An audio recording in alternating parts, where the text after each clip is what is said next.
Bobomda gapiga kirib aldashganman ekan. Bobom meni aldagan ekan. Lo'ylonbas qilsang toming zo'r turadi dedi. Buni qaranglar, ahvolni qaranglar. Ne qilsam yog'och ochilib qolyapti. Turpoqlar patologni orasiga tushib to'kilib zerektirdi. Sichqon kalamishlar yuguryapti, dupur qilyapti, uxlolmayapman. Endi sizlarga buni davr o'tganini isbotlash uchun biz Farg'ona Qo'shtepayga kelganmiz. Qaranglar akalar, bu pena beton xizmati bo'ladi. Odamga hech qanday allergiya bermaydi. Bemalol ichida yuraverasiz, ya'ni betonga o'xshab qatib ketadiganidan bo'ladi do'stlar. Qalinliklari 5 sm dan 7 sm-gacha bo'lar ekan, narxi atiga 45 ming so'mdan ekan. Siz tomingizni vasa holatida topshiradigan bo'lsangiz, usta akalarimiz mana izospal materialni shunday yozar ekanda, ustidan 5 sm dan 7 sm quyib berar ekan. Bu nima uchun desalar, yog'ochlarning chirib ketmasligi uchun havoni yengil o'tkazib beradiganidan bo'ladi. Xohlasalang lo'ylonbasidan quydirib olsalang bo'ladi. Xizmatlar butun O'zbekiston bo'yicha amal qilar ekan.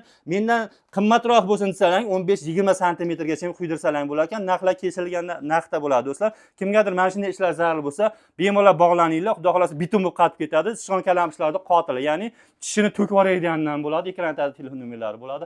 Bog'laninglar.